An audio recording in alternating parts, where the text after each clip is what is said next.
Assalamu alaikum, brothers and sisters. Welcome to Islamic Circle. We are at home at the moment, lockdown, and Central Mosque is closed. So I asked Brother Nourdine Khallouki to talk about Ramadan through the Holy Quran. That's what he's done. We've done the talk and we've divided into two parts, part 1 and part 2. Inshallah, part 1 we'll give you today and part 2 in a few days' time. Look after yourself and enjoy Ramadan. I know we are doing Tarawih at home. We're having a good time, mashallah. See you next week. Assalamu alaikum. أعوذ بالله من الشيطان الرجيم بسم الله الرحمن الرحيم الحمد لله رب العالمين والصلاة والسلام على نبينا محمد وعلى آله وصحبه أجمعين. Brothers and sisters, Assalamu alaikum wa rahmatullah, and I wish that you are all okay and good spirit, of course, in a situation where we are all under this lockdown. Inshallah, we'll all go and we will go back to our normal life, inshallah, as soon as it's possible indeed. We're going to talk today about Ramadan. Indeed, as you know, we have started Ramadan yesterday. Today is our second day, and inshallah, you are all safe and trying to do the best you can. When we speak about Ramadan, normally what most people would speak about what is called the benefits or the merits of Ramadan, how Ramadan is good and so on. But today we're going to try to change slightly and talk about the practical side of Ramadan, what we should or should not do in Ramadan, what we are allowed, we're under obligation to do. And from that, if you are aware of the verses from the Quran referring to Ramadan, they are the verse 183 to 187 of Surah Al-Baqarah, Surah 2. That is Surah 2, 183 to 187. We're going to take one verse at a time. If we take the first verse, if we can say verse, but obviously ayah is more than just verse, but we'll say verse so for the sake of understanding what we are talking about. The first ayah, or first verse, is ayah 2, Surah 2, ayah 183, يا أيها الذين آمنوا كتب عليكم الصيام كما كتب على الذين من قبلكم لعلكم تتقون.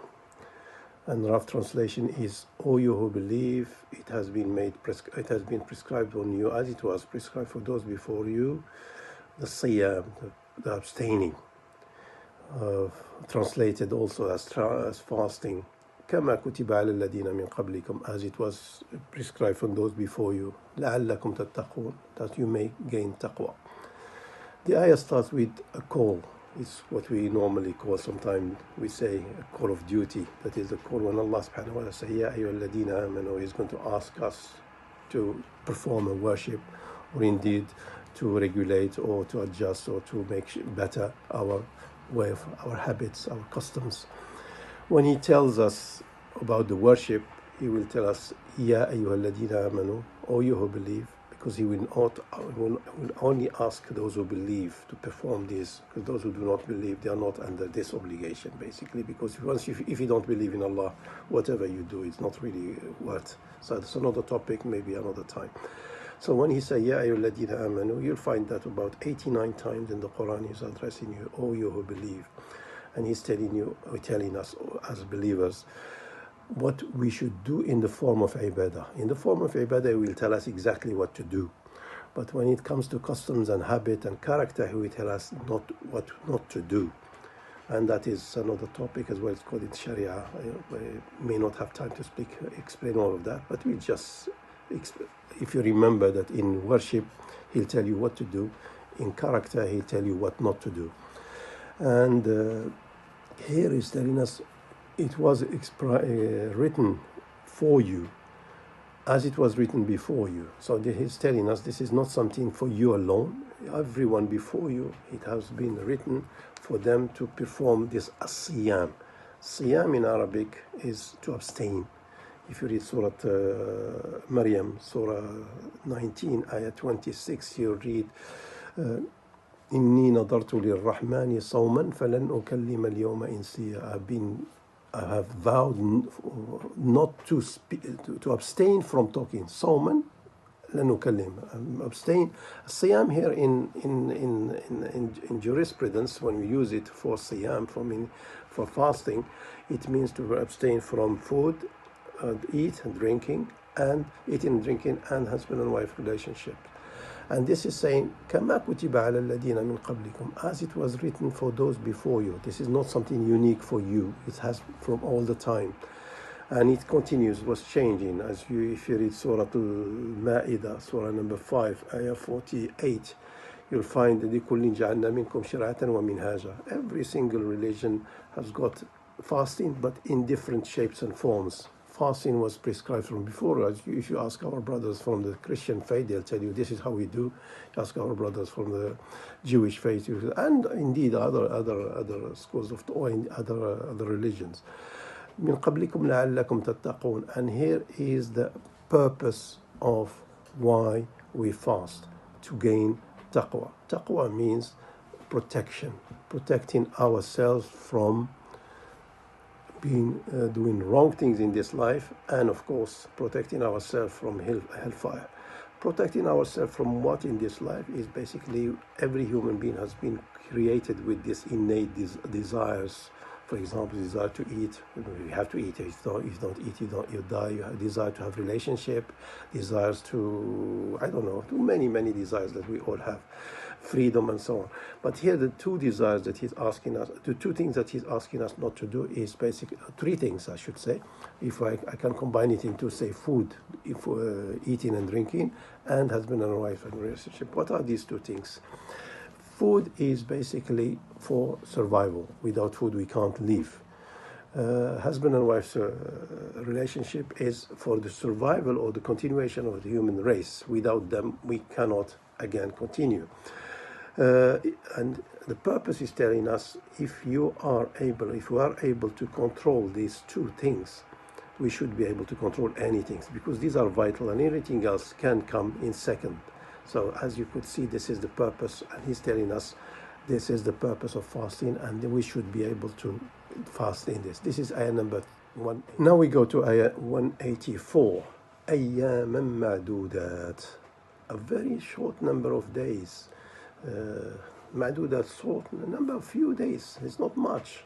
Basically, when you look at it, Ramadan is 1 month out of 12, and it does not last long, as you all know. It goes off early. But here is making it easy for us as well. It's only short time. We don't have to worry about it. فَمَنْ كَانَ مِنْكُمْ مَرِيضًا أَوْ عَلَى سَفَرٍ فَعِدَّةٌ مِنْ أَيَّامٍ أُخَرٍ. But he who is on journey, is on sick or on journey, should postpone it for other days. Here we have to know, what does it mean, marid, and what does it mean on a journey? When can we break the fast? That's what I'm trying to tell you, because I told you to talk about it from a practical point of view. Marid, or sick, meaning there are three opinions when it comes to the scholarly understanding. One is what is called very extreme, very harsh, very strong in their opinion. One is very loose, and one in the middle. The very strong in opinion is you can only break if by fasting you will die. And that is, of course, very extreme. The other opinion, which is again very loose, is the one that tells you any sickness whatsoever, anyone, for example, even toothache or injured, finger injured, whatever, that also is a sickness, therefore you can break the fast. But there is something which is in the middle, which most of scholars adopt, is the one that tells you, marid, by the meaning of marid, if you fast, you may delay getting better, or indeed increase your sickness. And that is, I think, this one that we should adopt, inshallah, if you agree with that, of course. But the other two opinions are also existing there. Indeed, the last one, even some companions have adopted the last one, that the easy one, that any sickness. But inshallah, if you try to adopt that one, will be good. وَعَلَى الَّذِينَ يُطِيقُونَهُ فِدْيَةٌ طَعَامُ مِسْكِينٍ. As for those who can, I'm going to use the right the translation of the words as they are, because here there are two opinions. Opinion يُطِيقُونَهُ, meaning they can, and some other, they have added يُطِيقُونَهُ, they can with difficulty, which is not in the text, but this is something I'll try to explain. As for those who can, I'll take first the opinion of can. فِدْيَةٌ طَعَامُ مِسْكِينٍ. This is in the beginning of Ramadan, when they were having the choice either to fast or to give or feed the poor instead of fasting. So they had the choice. So there they given freedom. They used to was free. If you don't want to fast, you are in. And of course, it also may make sense, because at the time, if you know, Ramadan was made compulsory in the second year of Hijrah, and that was just the beginning. People were still coming in huge numbers to Medina to be with the Prophet ﷺ, because it should be obligatory at the time, and indeed it was obligatory until the 8th year. I mean, another 6 years Muslims will be coming to Medina to stay. It was obligatory. If you embrace Islam, you have to go to be with the Prophet ﷺ. And of course, they had to leave everything behind. And also, that used to be a lot of them very poor or in need, basically very much in need. So that would make sense if they were, instead of fasting, they could give food instead to the needy. And how much? Fidyatun ta'amu miskin, to feed one poor for 1 day. And again here, as I said, from a practical point of view, how much is ta'amu miskin? The old scholarly opinion is one big loaf of bread, or indeed half a kilo of wheat, for example, or indeed flour. But as you know, we live in a day where things have improved and our food is not the same as before. The modern interpretation is an average of what you normally eat, on one of your meals that you normally eat. I think the mosques have given the cost of 4 or 5 or 6 pounds for those who are living in the UK. And it continues, فَمَنْ تَطَوَّعَ خَيْرًا فَهُوَ خَيْرٌ لَهُ. But if you feed more than one person, it's even better for you, because obviously whatever good you do is for yourself. مَنْ جَاءَ بِالْحَسَنِ فَلَهُ عَشْرُ أَمْثَالِهَا, as well the Quran says. If you do good deed, Allah will reward you 10 times. And he finished, وَأَنْ تَصُومُوا خَيْرٌ لَكُمْ. But if you fast, it is better, because as you said, why it is better? Because you're going to teach you the taqwa we should do. The purpose of Ramadan is, as we said in the first ayah, is to have this self-consciousness, self-discipline, self-policing. You control yourself, your emotion, your desire. You're not really driven by them. You take them as and when you want, not as you are basically a slave of them. وَأَنْ تَصُومُوا خَيْرٌ لَكُمْ إِن كُنْتُمْ تَعْلَمُونَ. If you only knew, and obviously for Muslims, they know Allah subhanahu wa ta'ala told them this is the purpose of taqwa, this is better. If Allah or himself telling you if it is better, you don't need anything more. But obviously you can study the dietary benefits, the social benefit and so on. You can find so many. We're not going to do those details, but obviously Allah subhanahu wa ta'ala himself says better, then it's better.